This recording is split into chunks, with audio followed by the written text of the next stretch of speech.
सुखदेव जी कह रहे हैं सारी गोपी श्री कृष्ण की ओर भागी चली आ रही है, दौड़ी चली आ रही है, सब कुछ भूल भाल करके सब एकत्रित हो गई श्री कृष्ण के समक्ष।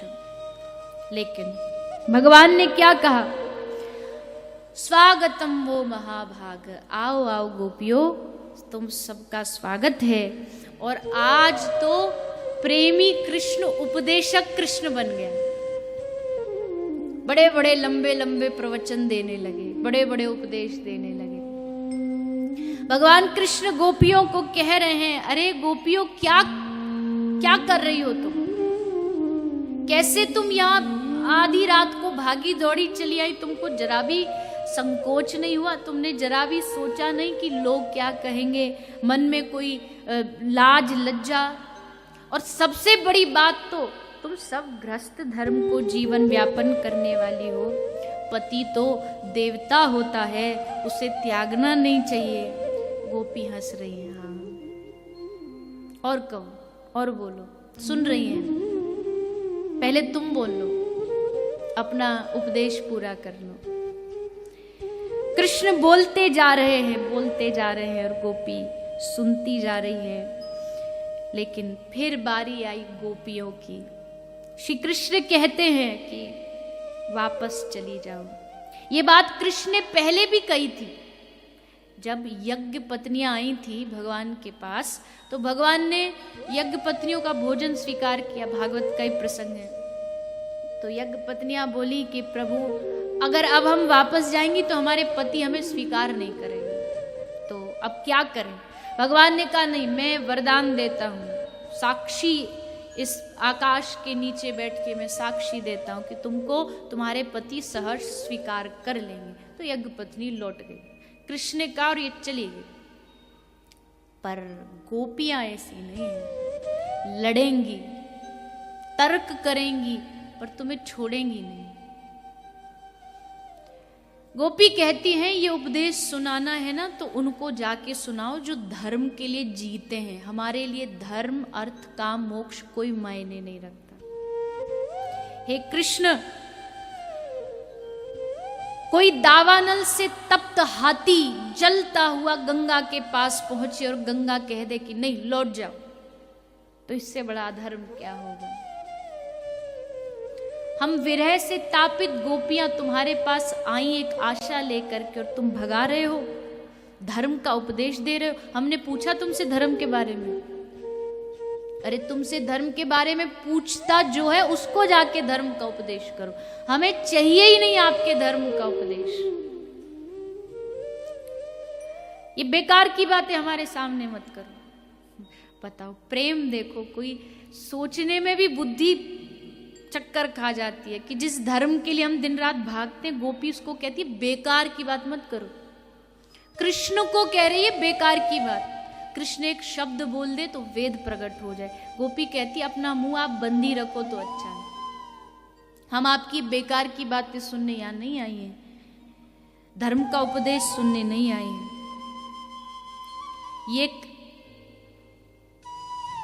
ये बात एक वृंदावन वाला ही बोल सकता है, एक ब्रज वाला ही बोल सकता है। उसी का इतना सामर्थ्य और हृदय उतना प्रेम से भरा होता है। वेद चर्चा हमारे काम की ना रही, गोपी कहती, वेद की चर्चा अब हमारे जीवन में कुछ काम, और मोक्ष की अगर आप बात कर रहे हो तो मोक्ष से तो हे गोविंद हमें डर लगता है। मुक्ति तो हमें बड़ी खतरनाक लगती है, नहीं चाहिए मुक्ति। किस धर्म का उपदेश दे रहे हो आप? किस मुक्ति का उपदेश दे रहे हो आप? हमें नहीं चाहिए ये उपदेश। ये जो गोपियों की दशा है ना, ये साधना से नहीं आती, ये प्रेम हृदय में आते ही ये दशा आ जाती है। ये शास्त्रों के अध्ययन से भी नहीं आती, ये प्रेम हृदय में आने से अपने आप वो स्थिति आ जाती है। और फिर गोपी कहती है, अगर आपको लगता है कि हमने गलत किया है, हम अपने कर्तव्यों को छोड़कर के आपके पास आई हैं, तो इसमें भी हमारा कोई दोष नहीं है। इस सब से जो छुड़वाया है ये आपकी मंद मंद मुस्कुराहट ने छुड़वाया है, तो दोष तो हमारा है ही नहीं। दोष तो आपका है, दोषी आप हैं, अपराधी आप हैं। हम तो अच्छी भली अपने गृहस्थ में लगी थी, बच्चों को दूध पिला रही थी, परिवार की सेवा कर रही थी। आपने खींचा हमें, आपने हमसे सब कुछ छुड़वाया, हमने सब कुछ छोड़ दिया, और जिसके लिए छोड़ा वो हमें छोड़ रहा है। बताओ, पाप हमें लगेगा, अपराधी हमें कि अपराधी आप हो? ऐसी ऐसी बातें कही कि ठाकुर की बोलती बंद हो गई। जिसने महाभारत के युद्ध में, बीच युद्ध में खड़े होकर के अर्जुन को उपदेश दिया, आज उस कृष्ण के पास कोई उत्तर ना बचा, कोई उत्तर ना बचा कृष्ण के पास। ठाकुर जी बोले, अच्छा ठीक है, जैसा आप कहती हो, चलो। मैं तो विनोद कर रहा था, मैं तो ऐसे ही व्यंग कर रहा था, अब अपनी बात को ही संभाल रहे हैं, मैं तो मजाक कर रहा था, तुम सब मेरी हो। बस गोपी आनंदित हो गई। अब ठाकुर जी के साथ गोपियों का विहार आरंभ हुआ। भगवान समस्त गोपियों के साथ विहार करने लगे। विहार करते करते किसी गोपी के साथ भगवान मुरली मनोहर रूप में, सब गोपियों को कृष्ण अपने पास, अपने नजदीक नजर आ रहे हैं कि ये तो हमारे एकदम समीप में खड़े हैं, सबसे समीप ये हमारे ही हैं, ऐसा भाव उनके हृदय में आ रहा है। लेकिन सुखदेव जी कह रहे हैं, परीक्षित ये क्या हो रहा है? अरे इतना आनंद, इतना रस, और इस रस में अचानक इन गोपियों को क्या हो गया? एक बोली, मुझसे अब चला नहीं जा रहा, मेरे पैर दुख रहे हैं, महाराज करना है तो मेरे चरण दबाओ। कृष्ण को आदेश दे रही है, चरण दबाओ। क्यों? मन में आया, अरे मैं तो इतनी सुंदर हूं, मेरा नृत्य तो कृष्ण को सबसे अच्छा लगता है, अगर महाराज करना है तो जो मैं कहूंगी करना पड़ेगा। मान, इस रस में ये मान कहां से आ गया? चकित है सुखदेव जी। पर हाँ, ध्यान रखना, ये जो भी चल रहा है ना, ये सब नाटक चल रहा है, लीला चल रही है। गोपियों में अभिमान का लेश मात्र भी नहीं हो सकता। नारद जैसे नामाचार्य, जिनकी चरण धूली अपने मस्तक पर रोज लगाते हैं, वो अभिमानी नहीं हो सकती। ये सब नाटक है हम जीवों के लिए, कि देखो रस में भी अगर एक बूंद मान की आ जाए तो सारा रस खत्म हो जाता है। हमको शिक्षा देने के लिए नाटक कर रही है गोपी। एक गोपी कह रही है, कन्हैया रास करना है तो पहले मेरी वेणी बनाओ, इसमें सुंदर पुष्पों का गूथन करो, तब मैं रास में जाऊं। कृष्ण वेणी बनाने लगे, उसके पांव दबाने लगे। एक बोली, हमको बड़ी गर्मी लग रही है, हमारी सेवा करो, उसके पंखा जलने लगे। कोई जल मांग रही, हमको पहले पानी दो, हम तब आगे बढ़ेंगे। ठाकुर सबकी सेवा कर रहे हैं, लेकिन कब तक? सबकी इच्छा पूरी करते करते करते एक समय आया जब पूर्ण पुरुष पीताम्बरधारी श्री श्याम सुंदर अचानक से गोपियों के साथ लीला कर रहे हैं, विहार कर रहे हैं। गोपी आनंद में डूबी हैं कि हमारे साथ हैं, देखो हमारी सेवा कर रहे हैं। उसी क्षण अंतर्ध्यान, कृष्ण अंतर्ध्यान हो गए, चले गए महाराज को छोड़ करके। हमारे हृदय से भी कृष्ण को जाने में समय नहीं लगेगा अगर मान हृदय में आया तो। अभिमान आया तो तुरंत छोड़ करके अंतर्ध्यान। अब गोपियां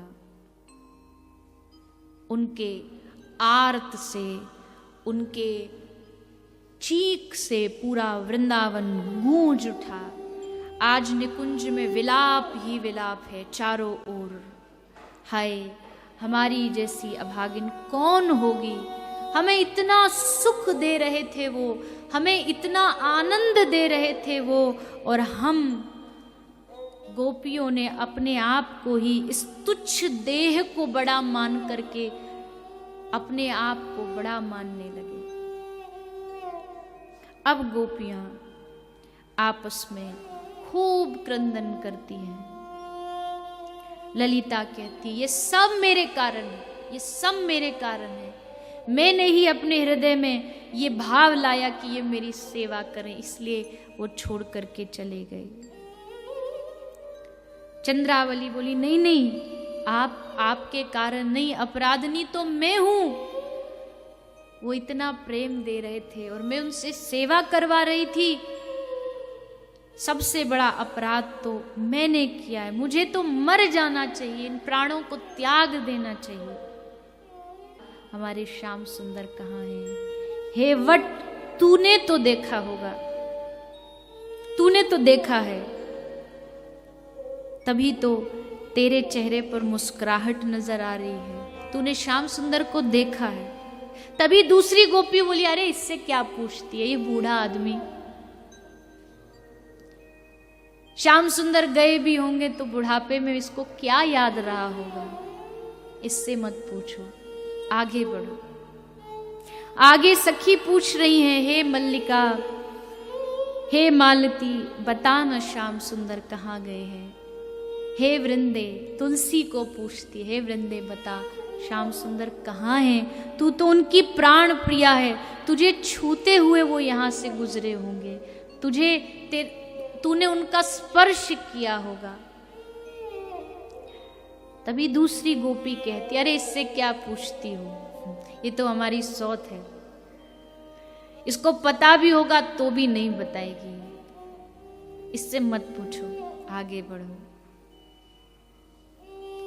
यमुना पुलिन पर गोपी पहुंच जाती है। यमुना से पूछती है, हे यमुने, कहाँ है हमारे श्याम सुंदर, उनका मार्ग बता दो, किधर निकले हैं, एक बार हमें रास्ता बता दो। यमुना से, कुंज में, पशु से, पक्षियों से, पृथ्वी से, हे पृथ्वी, हे धरा, जिस प्रकार मां जानकी तुझ में समा गई, आज हमें भी तू अपने भीतर समा ले, क्योंकि हमने जो अपराध किया है वो क्षमा के योग्य नहीं है। गोपियों का शरीर कांपने लगा, शरीर एकदम कंपन होने लगा, विरह बढ़ता गया, बढ़ता गया। तभी जोर से हल्ला मचा, अरे कृष्ण आ गए, कृष्ण आ गए, कृष्ण आ गए। देखा तो सामने एक गोपी खड़ी है और कह रही है, लो मैं आ गया। अपने आप को एक कृष्ण बना करके खड़ी हो गई। देखो गोपियों, मैं कृष्ण। अब अचानक से जो कुंज रो रहा था वो हंसने लगा, सारे निकुंज में गोपी हंसने लगी। श्याम सुंदर आ गए। एक गोपी खड़ी हो गई, मैं कालिया नाग का मर्दन कर रहा हूं। काली गोपी की चोटी नाग जैसी थी, उसी को कालिया समझने लगी। एक गोपी कहती है, लो मैंने गिरिराज उठा लिया, आ जाओ सब तुम मेरे नीचे।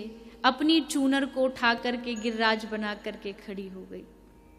क्या दशा है इन गोपियों की, इतना पागलपन, इतना बावरापन कि यही भान नहीं रहा कि मैं कौन हूं। कृष्ण के चिंतन में स्वयं ये कृष्ण बन गई। ऐसा